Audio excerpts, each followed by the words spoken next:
내년부터 대한민국의 노후 제도가 또 한 번 크게 바뀝니다. 이번에는 국민연금도 기초연금도 아닙니다. 당신이 평생을 바쳐 지켜온 마지막 자산, 바로 집이 그 대상입니다.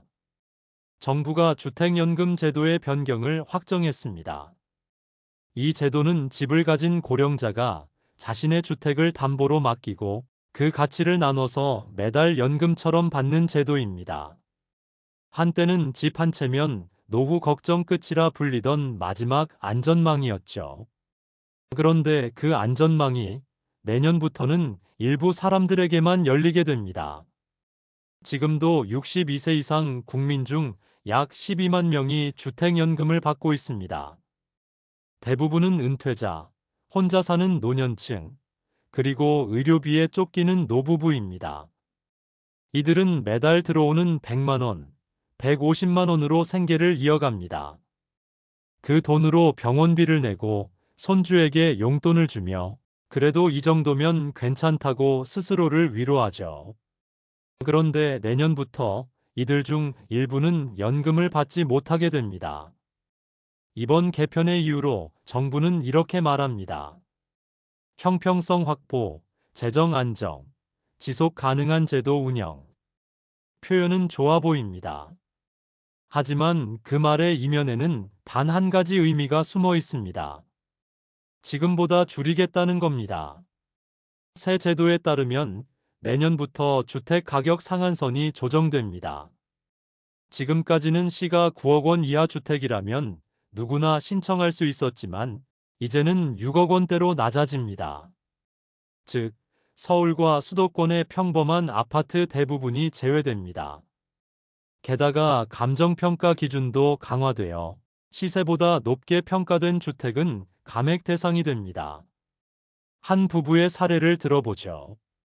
경기도 안양에 사는 65세 김모 씨 부부. 남편은 정년퇴직 후 국민연금 70만 원을 받고 있고 아내는 전업주부로 소득이 없습니다. 둘은 평생 모은 돈으로 마련한 7억 원짜리 아파트 한 채가 전부입니다. 2024년까지는 이 주택으로 월 170만 원의 주택연금을 받아왔습니다. 그런데 내년부터 새 기준이 적용되면 같은 집인데도 감정가 상한이 5억 원으로 줄어 연금액은 110만 원으로 떨어집니다. 한 달에 60만 원이 사라지는 셈이죠. 김 씨 부부는 말합니다. 우린 부자도 아닌데 왜 우리 같은 사람이 줄어야 하죠? 그 말엔 분노보다 허탈함이 묻어납니다.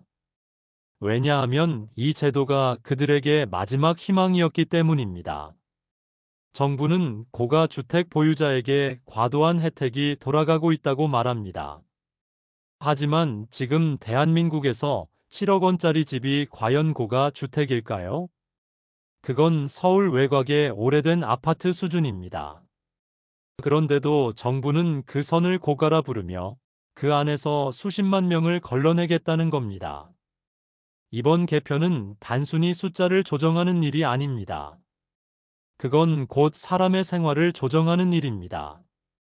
매달 들어오던 170만 원이 110만 원으로 줄어들면 그 차액은 곧 병원비, 난방비, 그리고 식비의 차이가 됩니다. 정부는 예산을 절약하겠지만 국민은 삶을 잃는 겁니다. 더 큰 문제는 이 변화가 단발이 아니라는 겁니다. 금융위원회와 주택금융공사는 이미 다음 단계를 검토 중입니다. 상속 공제 축소, 지급 한도 재조정, 연금 금리 현실화. 이 말은 결국 앞으로 주택연금으로 받을 수 있는 금액이 점점 줄어든다는 뜻입니다. 그런데도 이 중요한 사실을 아는 사람은 많지 않습니다. 뉴스는 짧게 한두 줄 다루고 공식 발표문은 어려운 용어로 덮여 있습니다. 하지만 그 몇 줄의 문장이 누군가의 삶을 뒤흔듭니다. 내년부터 적용됩니다. 그 한 문장 때문에 수만 명의 노년층이 연금 대상에서 사라집니다. 왜 정부는 지금 이 시점에 주택연금을 손 떼는 걸까요? 그 이유는 재정 때문입니다.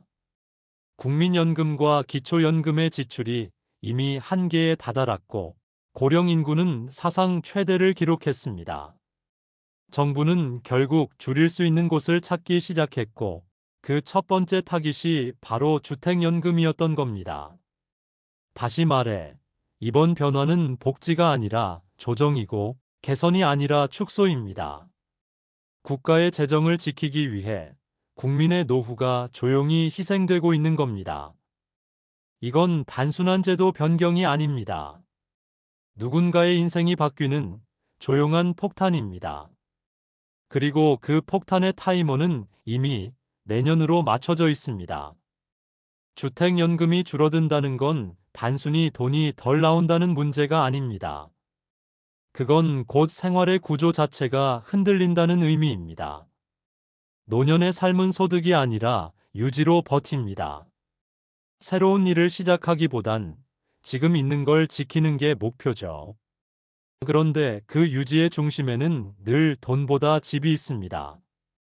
집은 단순한 재산이 아닙니다. 자식이 찾아올 이유이고 몸이 아플 때 돌아갈 곳이며 세상이 등을 돌려도 나를 받아주는 마지막 공간입니다. 그 집을 담보로 받은 주택연금은 사실상 노후 생활의 심장 같은 존재였습니다. 심장이 멈추면 몸의 다른 기관이 하나둘씩 멈추듯 이 연금이 줄면 삶 전체가 함께 위축됩니다. 서울 양천구에 사는 71세방 모 할머니는 3년 전 남편을 떠나보냈습니다. 당시 예금 잔액은 800만 원, 월 국민연금은 58만 원이 전부였습니다. 할머니는 이 돈으로는 못 산다고 판단했고 주택연금을 통해 한 달에 130만 원을 받기 시작했습니다. 그 돈으로 관리비를 내고 반찬을 사며 일주일에 한 번은 목욕탕도 가고 병원도 다녔습니다. 그게 전부였습니다. 그런데 내년부터 그녀가 받는 금액이 92만 원으로 줄 예정입니다. 금액으로 보면 38만 원의 차이지만 그건 할머니의 일상 중 절반이 사라지는 것과 같습니다.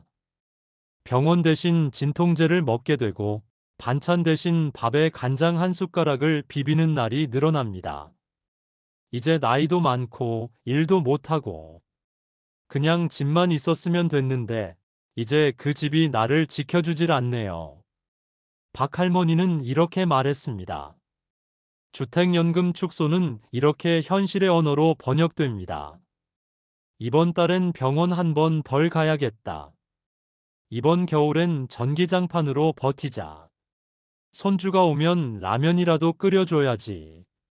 이건 단순한 돈의 문제가 아니라 삶의 품격이 줄어드는 일입니다. 더 큰 문제는 심리적인 충격입니다. 집을 담보로 맡긴다는 건 단순히 돈을 빌리는 행위가 아닙니다. 이제 나는 노동 대신 내 집으로 버틴다는 삶의 선언이었습니다. 그 선언이 깨지는 순간 사람은 스스로의 존재 가치를 잃어버립니다.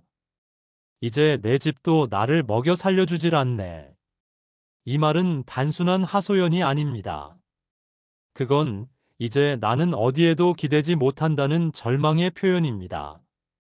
한편 주택연금 축소의 파장은 개인을 넘어 가정구조 전체로 번집니다. 가장 먼저 부딪히는 건 상속 문제입니다. 지금까지는 부모가 주택연금을 신청해도 사망 시 자녀가 집을 상속받아 연금액만 상환하면 집을 지킬 수 있었습니다. 하지만 앞으로는 상속 공제 축소가 예정되어 있습니다. 즉, 부모가 살아계신 동안 연금을 받으면 사망 후 자녀는 그 집을 팔아서라도 국가에 돈을 먼저 갚아야 하는 상황이 옵니다. 이 변화는 부모와 자식 사이의 은근한 거리를 더 벌립니다.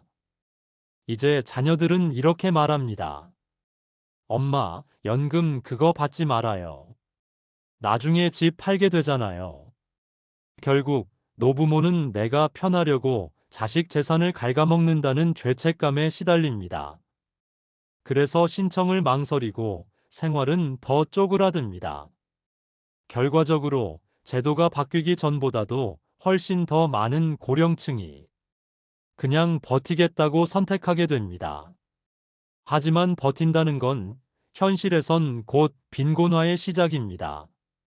한국보건사회연구원에 따르면 주택연금을 받지 않는 70대 노인의 월평균 생활비는 약 83만 원, 받는 노인은 134만 원으로 약 1.6배 차이가 납니다. 그런데 이 제도의 축소로 앞으로는 그 격차가 더 커질 예정입니다. 단순히 받는 금액이 줄었다가 아니라 연금의 문턱 자체가 높아졌다는 겁니다.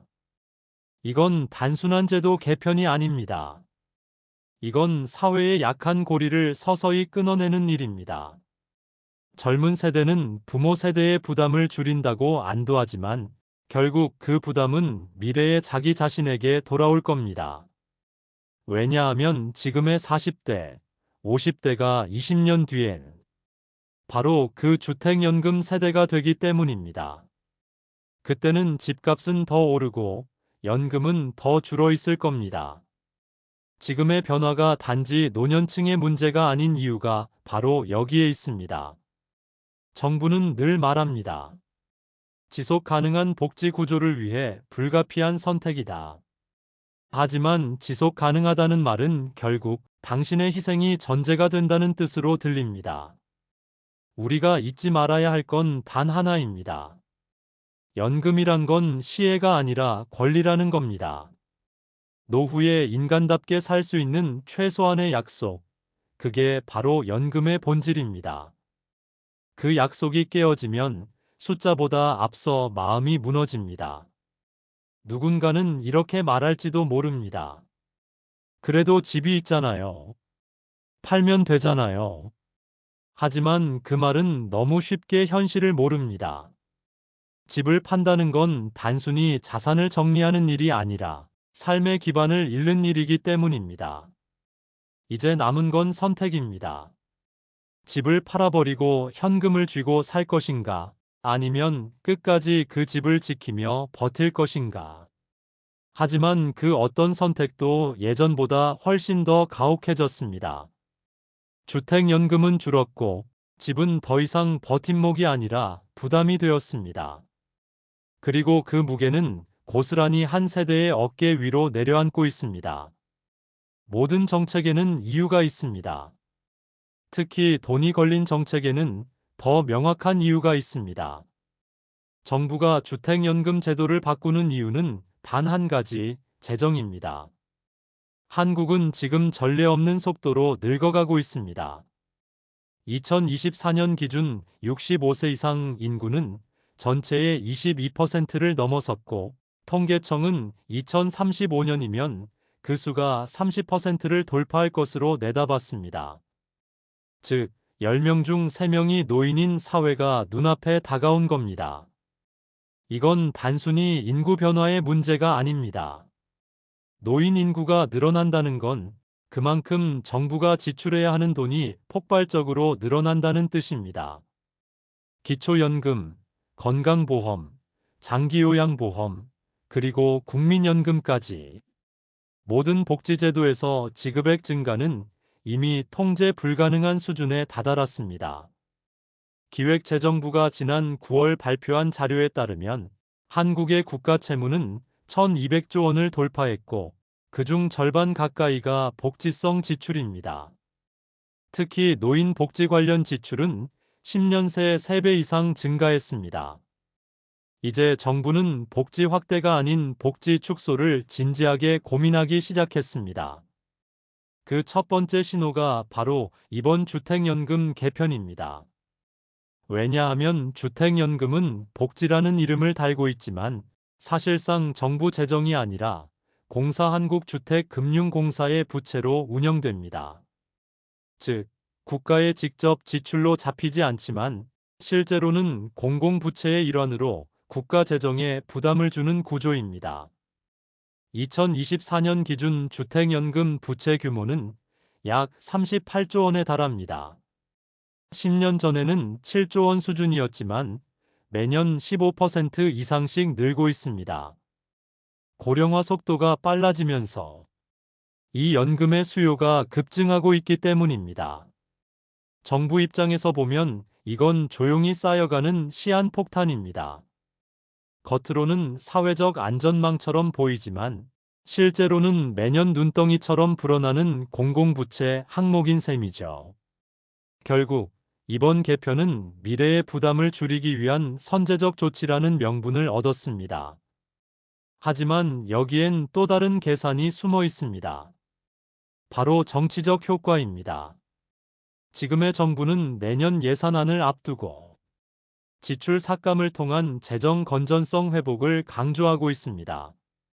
그런데 국민연금이나 기초연금처럼 직접적인 복지 축소는 정치적으로 큰 반발을 불러옵니다. 그래서 비교적 조용하고 대상이 제한적인 주택연금이 가장 손떼기 쉬운 카드가 된 겁니다. 게다가 주택연금 가입자는 전체 노인 인구의 약 5%에 불과합니다. 정치적으로 말하면 표의 손실이 크지 않은 제도라는 뜻입니다. 그러니 이 제도를 줄여도 국민 전체의 반발은 적고 재정상으론 눈에 띄는 절감 효과를 얻을 수 있습니다. 즉, 소리 적게 내고 돈 줄이기 좋은 제도였던 겁니다. 그런데 문제는 이 조치가 단순히 재정 절감으로 끝나지 않는다는 점입니다. 주택연금은 노후소득 보장이라는 큰 틀 안에서 국민연금, 기초연금, 퇴직연금과 함께 설계된 사중 안전망 중 하나입니다. 이 중 하나라도 무너지면 다른 제도들이 바쳐야 할 부담이 커집니다. 즉, 주택연금이 축소되면 그 여파는 국민연금과 기초연금으로 이어집니다. 연금 총액이 부족해지면 다른 복지제도에서 그 부족분을 메워야 하기 때문이죠. 결국 전체 복지 구조가 흔들리는 겁니다. 한 경제학자는 이렇게 말했습니다. 주택연금 개편은 단기적으로는 재정에 도움이 되지만 장기적으로는 복지비 지출을 오히려 늘릴 수 있습니다. 왜냐하면 연금을 못 받는 노년층이 기초생활보장이나 긴급복지로 전환되기 때문입니다.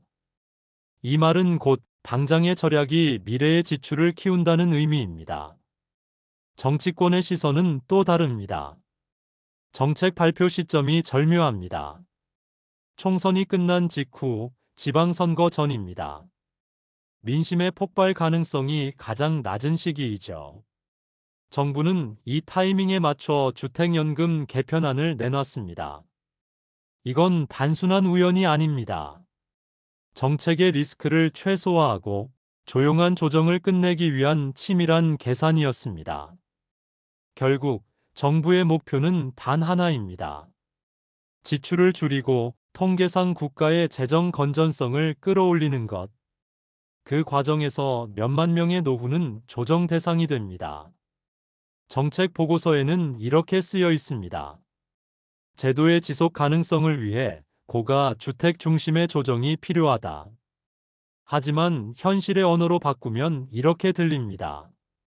이제 당신의 집은 연금으로 인정되지 않습니다. 주택연금이란 이름에는 집과 노후라는 두 단어가 함께 있습니다. 그런데 지금의 변화는 그 두 단어를 분리하고 있습니다.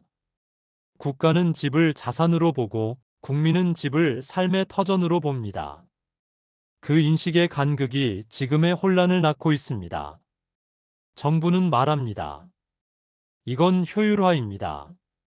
하지만 국민 입장에서는 분명히 느껴집니다. 이건 축소입니다. 그 말 한마디의 차이가 인생의 무게로 다가오는 겁니다. 정책의 언어는 늘 중립적으로 들리지만 그 결과는 결코 중립적이지 않습니다. 줄어든 숫자는 통계에서 작게 보이지만 그 숫자 속에는 누군가의 겨울 난방비 약값, 그리고 하루 식사가 들어 있습니다.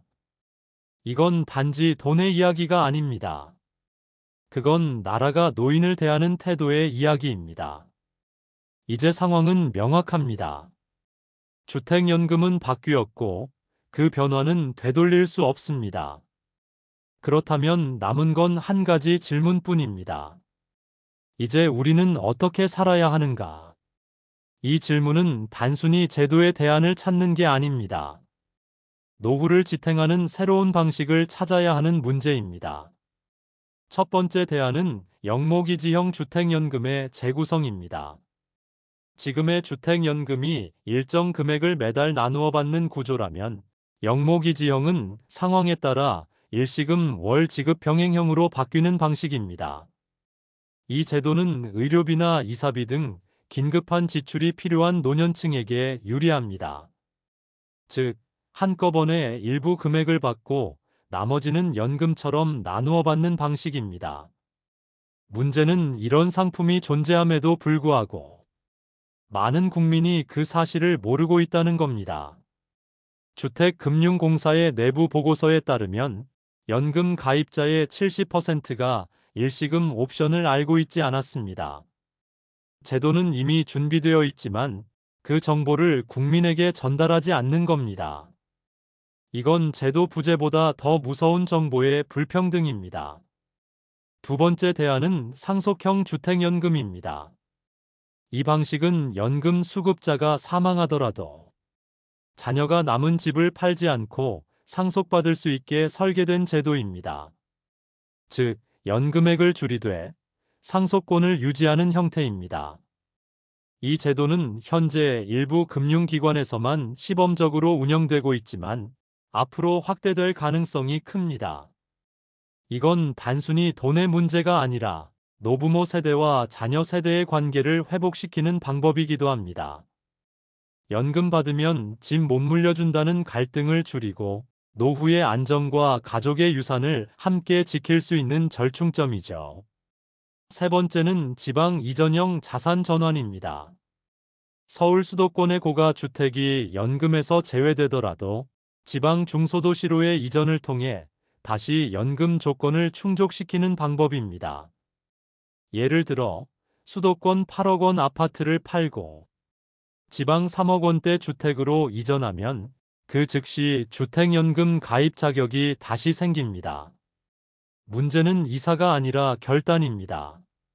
삶의 중심을 옮긴다는 건 두려운 일입니다.